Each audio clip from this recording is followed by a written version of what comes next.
What's going on, everyone? My name is John Morales, and today we're going to be discussing how to become a successful coach. And when we're talking about the fitness industry, it's not just about delivering results, which that is a majority part of it, but it's also understanding that you're coaching people and you're helping someone else achieve their goal. And how do you build and scale a business from a fitness standpoint? So I think this has a lot of great details that we can cover.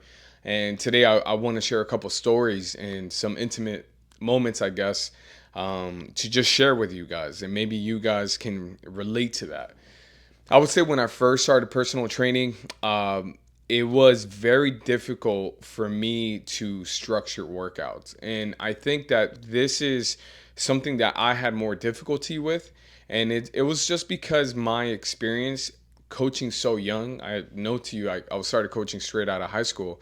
I didn't have much experience. The only thing I've done is train like an athlete. So a lot of the training styles and methodologies that I had was based around being explosive, learning how to develop power, using the agility ladder, and using that kind of stuff. So my workouts were more in sense to just dog someone out. My sole purpose was if I get them out of here sweating, then I did my job. And over the years, obviously, that's not the mindset to have to grow and scale, but that was my mindset. My mindset was if the person is not sweating, then I'm doing a bad job, right? And it didn't really matter who I was training. I was just trying to get the best out of you and the most out of you in that sense. I would say that success is more than just what we see on IG and what we see on social media. I think a lot of times coaches can feel like they're not successful because what seems successful is only what's appealing to the IG. And I'll just give you guys some insight. And I really like that I get to be honest with this channel and just give you guys more of a different perspective. I would tell you this. I know a lot of coaches that have great success at marketing themselves. They market themselves really well. They hire the right people to go and record them. And that's how they build their programming. And that's how they allow themselves to separate themselves from coaching, right? So that's a great way to instill yourself to the social media, right? And create a social presence. And to a lot of coaches, and I always tell them this is important. This is important to create a social uh, brand that people can resonate with and people can follow. Now, there's different ways to do this. If you want to grow in the online space, and by online, I'm not talking about online programming, I'm talking about just exposing yourself. There's many ways to do this. One of them is advertisements. And we know that a lot of people advertise, they pay for ads and that kind of stuff. And you link your Facebook to your Instagram and whatnot, and you're able to build your following then. I think the common issue is that a lot of people go out and you're just putting out what you think people want to see. And it's not about just, you before we dive into that, I want to say is that you have to be mindful of how you go and expose yourself. Because as a coach, if you start putting out get results fast, come train with me, I'm the best and all this, you're going to get those clients that want that kind of stuff, right? And not saying that that is wrong, right? There is clients that want results fast and they want you to just tell them what to do and get to the point. But then there's also the coach that wants to develop somebody. And that is a different kind of approach, right? So it depends on how you want to market yourself. If you go out there from a marketing standpoint and say, hey, look, I'm just personal training. I'll train you at the park. I'll train you there. I'll train you wherever. That's a great way to do it. But also understand you're limited to what you have and also limited to what you know, right? Sometimes you're dealing with people from different ages, and this can be a very difficult thing. Developing young athletes is completely different than training the older general population that needs more structure in that sense. Because I would say a young athlete, you can tell them to do anything and they'll probably get really proficient at it. or you start training somebody maybe that's a little bit overweight, you're going to start seeing that the exercises that you're going to give them and the programming that you're going to have them do in the beginning, you're going to have a lot of success with. Now, the difficult thing becomes after those 6 months, after that year, can you still be able to find development there? And as a coach, do you still feel the sense of gratitude and the sense of appreciation of what you're doing? A lot of coaches run into coaches burnout, and this is a very common thing in the field. And I think that it's really important to understand that you have to understand the people that you want to work with, and who you're working with really creates a niche for the kind of work that you're trying to develop. Now, you can grow in many assets, and there's different ways to grow. I always suggest coaches to coach group fitness first. And the reason why I say this, and I think a lot of strength and conditioning coaches always think about, oh, I want to just train athletes. And that's great if that's what you want to do. But as a coach, I always suggest learn how to coach more than just a group of 5 people. Learn how to command a room. This is really important. Understanding how to get your voice to vocalize, right? And I remember when I first started coaching, I didn't have the vocal strength, or I didn't know how to project my voice with my diaphragm. So a lot of times I would be coaching, and towards the end of the day, my voice is just cracking. And I'm like barely getting through a coaching session because my voice sounds like I've been screaming all day, right? And I know a lot of strength coaches that their vocal cords have, gone to a point where they just sound like rock stars. I mean, I wish my voice can get that deep and that raspy and stay like that, but I don't. I mean, I would consider myself to have a deeper voice in that sense, but some coaches just have that from years of coaching and coaching. So you learn how to command a room, and that's a really important thing, because once you lose control of the room, people stop respecting you. People have to get there and feel like you are telling them what to do, how to do it, and how to get to the point. There is an energy that goes along with it, right? So it depends on where you're coaching. If you're coaching outside, and this is one way to build, this is one of the ways I build my clientele, was I did a lot of coaching outside. I would do a lot of events outside. So we would meet at the track, would meet at the beach because I'm in Miami.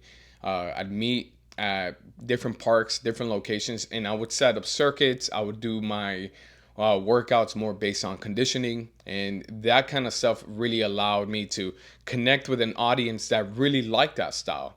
Because as a coach, you start developing a style depending on what you have access to, and again, depending on what you know, right? Because there's so many things you can do that you don't need a lot to do, that is super efficient, but you don't do it because you might think it's boring. It's always how you introduce things to your clients. So what does it mean to be a successful coach? It depends. It depends on what kind of lifestyle you wanna ideally live. And as a professor, I'm able to speak to students and really relate to them when they talk about them trying to start their journey. I always tell them, you have to understand the career and understand that the career details a schedule that is demanding in that sense, and knowing that you have to work around other people's schedule, meaning the morning sessions are going to be highly recruited in that sense and in the demand. You see a lot of gyms, group fitness gyms, open as early as 5 a.m., 6 a.m., 7 a.m. And those are times that you're going to find people that are dedicated to that time. And I always applaud those people, because those people find it in their schedule to go work out at the certain times. And it's amazing to see the discipline from them, right? But how are you getting there as a coach? If you're getting there and you're dragging ass, you think that those people are going to be motivated to train with you? You have to find it a way, right? Find a way, or find a style that's going to fit that kind of coaching, right? Because if you don't, as a coach, you don't generally like waking up that early, well, then you're going to miss out on a lot of potential, right? If you're working with athletes, even, there's going to be some athletes you're going to want to work out in the morning. You have to depend on on your schedule. And this is a real big thing, because I remember when I first started coaching, I didn't really have a lot of time to fit in my coaching with school. So I've been coaching and going to college at the same time. So I remember me finding pockets in the day. So if I had a class at 8 a.m., I knew that I try to work my schedule so I can fit clients in the morning, then probably go to class, come in the afternoons and coach the afternoons. And another thing, people get out typically around 3, 4, 5 o'clock. So are you going to extend your schedule, and are you going to be open at those times when people want to train, right? So again, what kind of life do you want to live? If you want to be a successful coach, you have to have times to be successful. You can't just be open at 11 a.m. and expect that people are going to have the ability to train with you. And it depends on the timing and the schedule and what kind of people you're going to be working with. If you want to train a certain specific crowd, you have to appeal to that crowd and cater to the times that they can train. I would tell you another thing is that clients change over time, and you're going to have a different clientele depending on your age.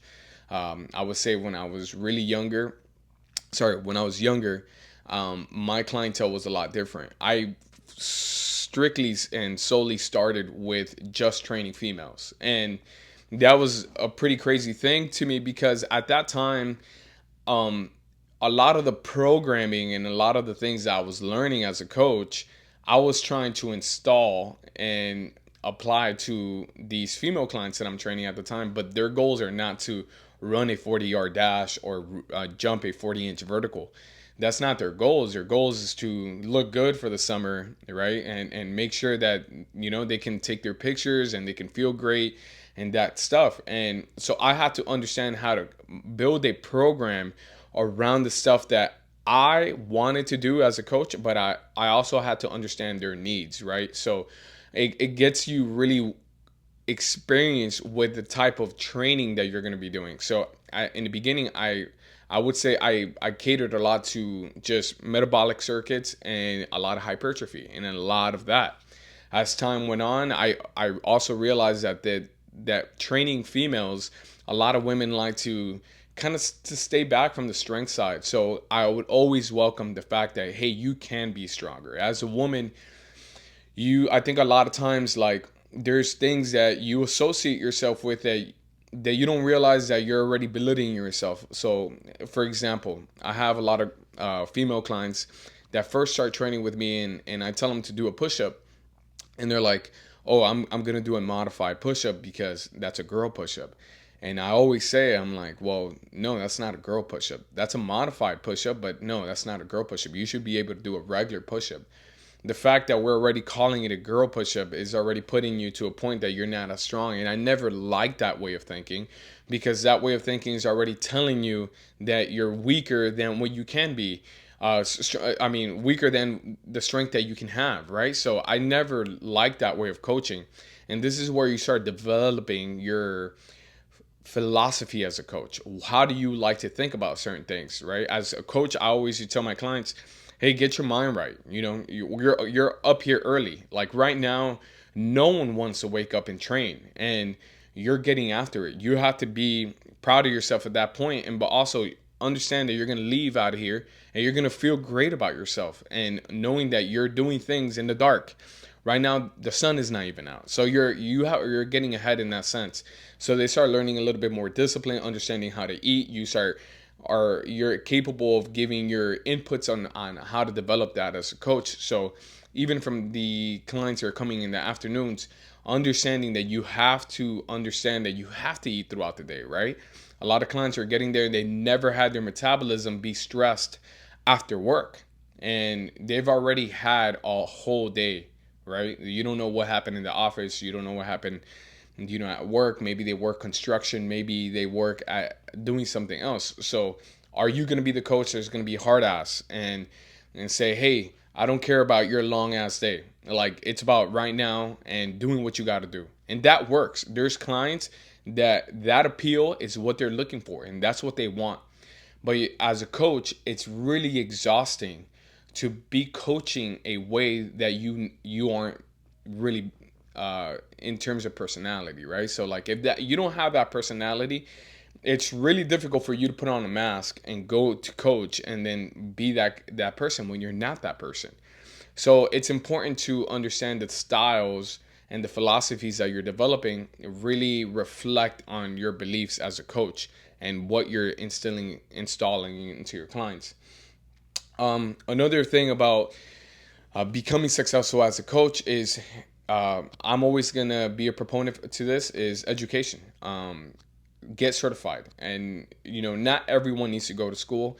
I do think those that go to school leave school with a better understanding of how to apply physiology, biomechanics, anatomy all into one, and you have a better understanding of how to approach the human body, because it's not just ever one thing. There's never really directly a one way to do something.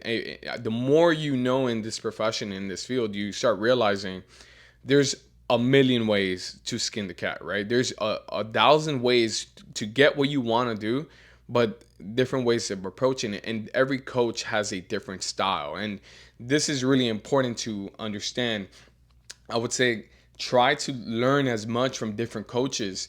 Me personally, I did tons and tons of internships and worked with different coaches. I would take different classes, group fitness classes, and just hear how the coaches were demanding their crowd and what they were saying that was really what resonating with me as a person. I was there from a consumer standpoint, but I'm learning how they like to approach. One of the things that I really enjoyed was actually taking yoga, because what I realized is that the coaches would really emphasize on what it is to breathe, right? Because again, as a coach, it depends on what kind of background you've had. Me personally, I did Taekwondo for several years, so for me, Taekwondo has always been about discipline, really learning how to develop a certain technique or certain move, and then applying that and seeing how you can develop that through sparring. And as I started coaching, I started realizing that there's a lot of similarities in that sense, right? You learn a subject, you apply it, and then technically the sparring is the exercises that you're trying to do in order of performance. Like what are you really trying to develop here, right? What is it that you want your clients to learn and develop? So your programming really changes from that standpoint. So I would say, like, even the programming, maybe you're a person that loves to back squat, right? But certain people that you can't back squat with. So you have to be able to coach on the fly and be very adjustable and accommodating to different people and different body types.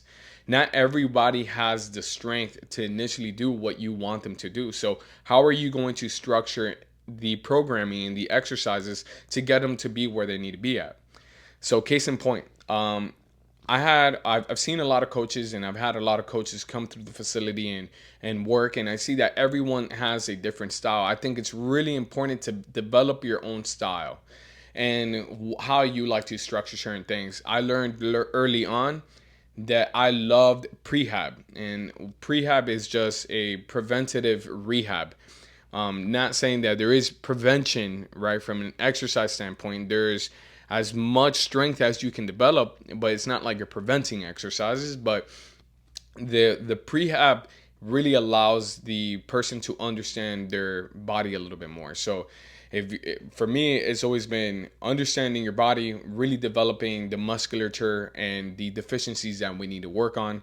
So for me, I really like to target certain things that person needs to work on. If it's posture, maybe they have a weak glute med that I need to target. Maybe they sit down all day, so I need to stretch their flexors and really get their extenders to really be at a point where they can move more proficiently, and understand that I need to introduce exercise little by little to eventually get them to be where I needed them to be. So a lot of the times, depending on who I'm working with, we will just do long warm-ups to ideally get to a point where we can possibly back squat if that's what we want to do, whether it's deadlift or bench or whatever it is.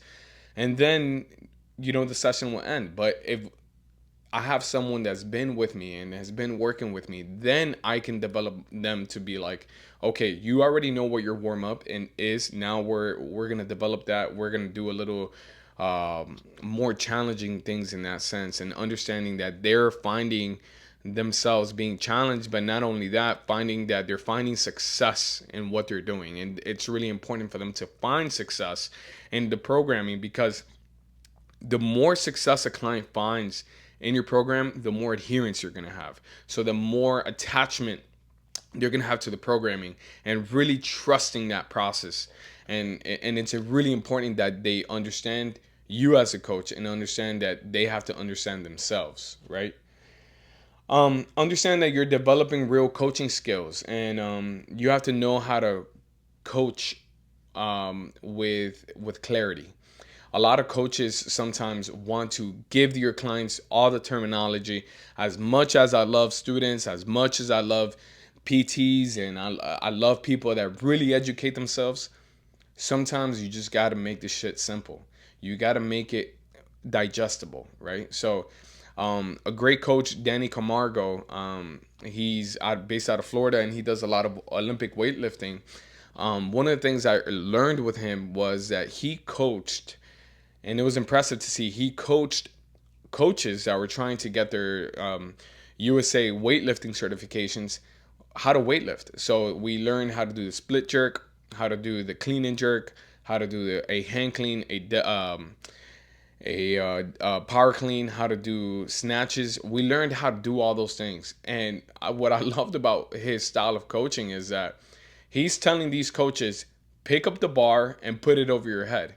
And for me, when he started coaching that way and I started interpreting that, I was like, that is so simple. And this, I don't think, gets too much attention, because I think coaches always trying to sound so smart, right? Like, take that and put it into external rotation, and I want you to rotate this and do this. But you can really simply say, like, put your foot here, stand up, and then adjust as you go. One of my favorite ways to coach something, let's say we're doing a step up. I tell the individual, you're going to step up and you're going to step down, right? So let's say they do the step up and they come back down, and what I'll do is, all right, next set, I want you to focus on this. So as the set progresses, I always tell them, I want you to focus on this the next time. So I coach as the progressions of the sets go, and I ultimately tell them that I probably will do that with no weight or any kind of resistance until they finally get it correctly. Once they get it correctly, now we're loading it. Now we're going to add an external stimulus or an external cue that's going to allow them to better adjust and have accommodations with that. So that's what I like to do. And I really find that the person understands the movement better, opposed to just telling him to do something just, oh, my heart rate's getting up. No, your heart rate's getting up because, yes, you are being put under stress, but also you're not learning how to breathe. So you have to find ways to develop your clients and your athletes through that lens. How are you instructing them to do things? Also, you have to master the psychology of timing. And what I mean that most clients struggle with consistency and discipline. But the psychology of timing is understanding when to involve them with something else. And what I mean by this is that you have to help clients not only with their success, but also with their failures and their setbacks. For example, in the personal training space, or in the coaching space, you're going to find that there's going to be people that struggle with certain things. And this could be doing box jumps. A person doing box jumps might be struggling and they're like, I can't do this. And you start understanding that, okay, there's some limitations from a mental standpoint. How can I integrate things to develop them and allow them to build their confidence? So if this means that they're terrified of doing this movement, well, we're going to do this little by little and we're going to integrate it. A lot of times when I have clients who are like, oh, I'm scared to do that, or I don't feel like I'm as strong, I make that thing part of their programming all the time. So in that sense, like, just like how there is in psychology, you talk about getting over fears, right? for example, by doing exposure, right? So how much exposure you have to that thing. If you're scared of tarantulas, at first you might have a phobia, right? And you see the tarantula, you can't even be in the room with it. But then as the more exposure you have, then you can get a little bit closer, and eventually gets to a point that you get to have the tarantula in your hand. And it's the same thing in training. It's how much exposure that client has to it. If you're doing things out of the blue, it might be intimidating, and you want your clients to find success and feel confident in what they're doing. And this is a great way to develop that from a coach. Um, Understanding that as a coach, you want your clients to feel understood and not judged. It depends on where you're coaching, right? Because you can be coaching, for example, at a commercial gym. Understand that there's a lot of people around, and they might be doing something that makes them feel insecure about themselves. Understand the room. You got to read the room. Is this appropriate for this timing? Some clients might not be understanding or receptive to it. I have a lot of female clients that don't like to feel um, certain exercises because it's uncomfortable, and it's not just female clients, but I have male clients as well. I just have clients in general that I've worked with in the past. And for example, when I put them to do a conditioning session, or we're working on building their endurance, they don't know how to properly rest in between sets, and I'm seeing them, and they're so fatigued and they're so worried, and you see the anxiousness, you see the fear that they have about breathing. And this is your way, and this is the most crucial point to find the psychology of coaching and then implement what you believe, right? So it's not, here's a great point to be like, hey, everything's gonna be all right. Like, I got you. I'm putting you through these exercises because I believe and I know that you can do this.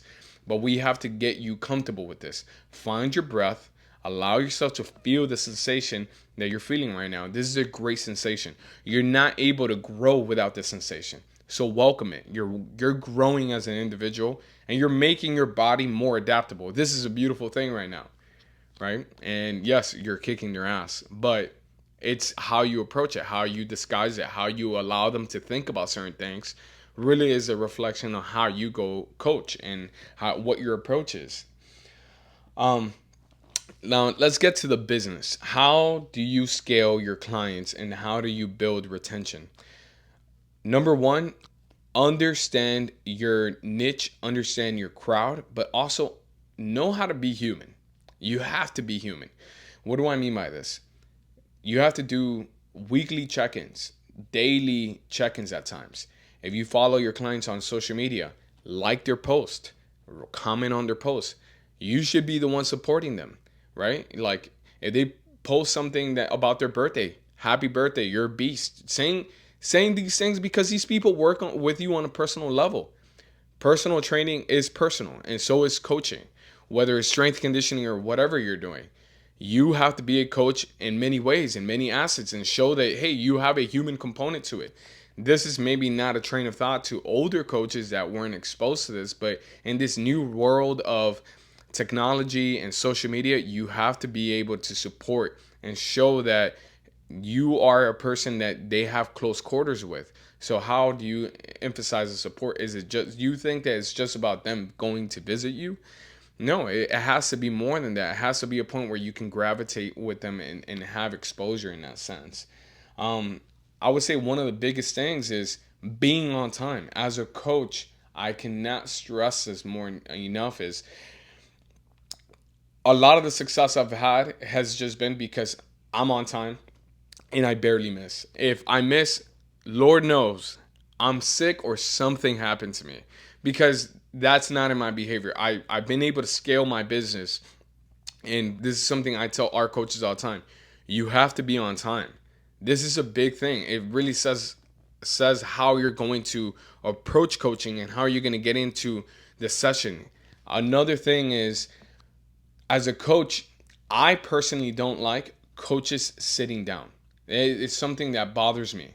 Now, have I sat down in the past? Is there times where like I'll take a break and I'll get on my knees or whatever the case is? Yes, that's completely normal. You're standing all day, and I understand that from a coach's standpoint. But I don't personally like when coaches are sitting down, because that's the energy you're setting. You're setting a calm, relaxed setting. I think that you as a coach, if you're gonna get clients to come to you, you should look prepared. You should look like, hey, I'm ready to get after. Are you ready to get after the session as well?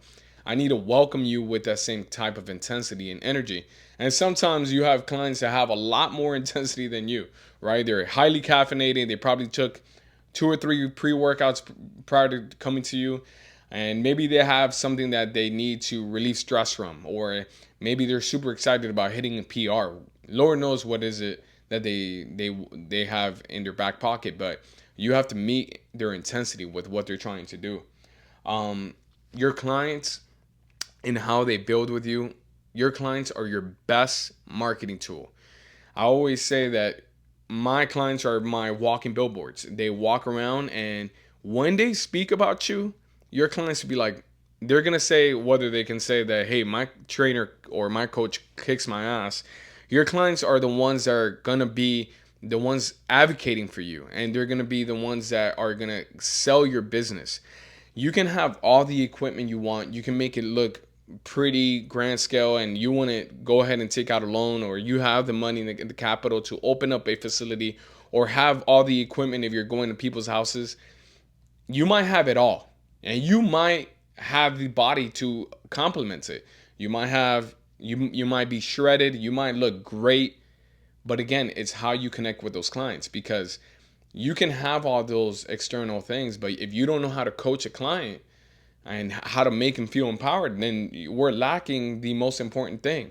As a coach, I had really early on in my career, I ran into a coach. I'll tell you the story. So I got to the facility, and I didn't have access to the keys to get into the facility. And I remember stressing out because I was waiting on another trainer to come and open the door. And I had the client be there. Let's say it was 5 o'clock, and I got there. I was already there like at 4:30, but I was waiting for them to come and open the facility. And so I was just like, man, what do I do with this time? So I remember being upset because I was like, man, this person is being late. Like, they're getting me late. They're the only person with the key. And I remember I was speaking to a bodybuilding coach, and she mentioned to me, she's like, a great coach doesn't need equipment. You could have been warming up that client outside. You could have been prepping them. You could have been adjustable and started doing conditioning outside. You could have been innovative, but you're out here complaining about a key. And I remember that struck me. That really, really humbled me at that time. And I was like, man, that is really true. Like, if I call myself a coach, then find a way, right? Because your client's reading your room and reading this and responding with this. And I remember thinking, man, there's a lot of things I need to learn, right? Because I sometimes your reputation is all you think about sometimes, right? And you think about like how people are going to perceive you. But doing those things are going to set you apart. And those are early on lessons you learn as a coach and learn how to develop. And I think it's crucial that you learn those things, because sometimes you don't have everything. And from that standpoint, everything you need to have is already with you. You just got to learn how to approach it and how to make it manifest into a real life thing. Understanding that there's a difference between training a client one-on-one and doing more semi-private personal training, which is my preferred method of training. I like to work with multiple people. I like to have 5 to 6 people working at a time, so I can stay busy. I love staying busy. I love feeling like I'm going back to back, and there's things I needed to attack, and I love to see the developmental from that standpoint. So that's my way of working a lot. But also, if you don't have the experience doing that, you might be a coach that just coaches one-on-ones, and that's what you like to do. And if that's what you like to do, then it has to do more with your personality, right? You might want that time to be more intimate and work with the client and really have more time to development from that point. But understanding that sometimes those one-on-one clients are rare to find. You're not always going to have those one-on-one clients. There's trainers I know that's all they have, and that's amazing, right? But their schedule's booked. And if their schedules starts from 6 a.m., they're probably booked to 12, right? And that is their way of implementing it, and that's their schedule. But your schedule varies with who you're working with and how you're working. And now there is many things that comes to this, because if you're trying to grow from a brick and mortar standpoint, if you're really trying to develop a business, there's different things we need to talk about, right? And there's other things we need to dive into. But I think for now, I think you just need to start understanding your clientele, what's your niche, and how you're gonna develop that. Um, Tracking things. If you're a coach that likes to track how that person weighs, and you like to do measurements, that's a great thing. Me personally, I don't like to approach that. I don't like to keep tabs on that, but every coach is different. Some coaches find it necessary in order for them to get their clients back on track. Me personally, I never really liked that, because I never wanted to focus on the scale. I wanted more of my clients developing a lifestyle and allowing them to proceed in that sense. But then again, you have to also see what you're tracking from a strength standpoint. Are you tracking how strong they are? Do you tell them to, hey, write that down? I need you to write down how strong you are with that. Also implementing their exercises at certain times, or what kind of testing are you doing? You might be doing conditioning testing. You might be doing strength testing. We're seeing now a lot of performance coaches start doing with their clients, are doing jump testing and counter jump testing. If you have those equipments, that's a great way to utilize something, so we can take data now and see it later. And that's a great way to implement it, whether your programming is working correctly in developing the client or the athlete how you need it to. But some closing thoughts. You have to play the long game. If you want to be successful as a coach, you have to play the long game. It's not about how quickly you can get clients. It's about how long have your clients been with you. Me personally, I've had clients that have been, I always say, if a client sticks with me, right, more than 3 months, then I find success with that client. As coaches at our gym, what we really like to find success is not how many times, not how many clients we have at once, how many clients are coming to us that are new clients per se, is how many clients we're able to keep. And that retention holds over the years, and that's how you're really able to develop people over time. And knowing that that's what's going to find where you're going to find success is the retention. And it's really difficult to get retention out of clients. I've had clients that have been with me now, I want to say 6 to 8 years, and it's incredible because we laugh about it. I'm like, we've been in a relationship this long. I often joke about, like, I can't believe you don't get tired of my voice, right? Because you've heard me sometimes, and sometimes as a coach, you spend more time with your clients that they might spend with their partners at home. They go see you 2 or 3, 4 times a week, and maybe they don't see their partners at all because they have different schedules or whatnot. So you have to understand you have a lot of influence with how you speak to your clients and how you're able to develop them and get their day-to-days to feel better and be better. So your reputation, your resume, you have to protect it. And as guy coaches and to male coaches, and a lot of coaches can attest to this, you have to be very mindful of where you're at in your life. My young single coaches, you have to be mindful of how you're going to be perceived out there if you're out there, being wild. So you have to understand that as a female coach, I would say you have to be mindful of what you're promoting. Your body can be up to par. You might be shredded, and you really want to sell your programming or your coaching philosophy based on that. You can develop glutes, and you can develop a woman body from that standpoint, right? But also understand that you're gonna get older, and is that the kind of stuff that you want to promote later, right? Maybe taking those things into consideration. Are you going to be exposing your body later when you're a coach, and that's not what you want to do? Maybe, you're going to be at a different phase in your life. So you have to understand there is a developmental process to this, and it's not just about getting all the clients now, because it's about the development that you're going to have as a coach and how you're going to structure yourself to have success later. And it's going to be great for you to see and find success with a true coaching philosophy and how you like to coach and how do you like to develop from that standpoint. Guys, I think this is my longest episode yet. And I appreciate you guys if you stood through the whole thing and you listened to me.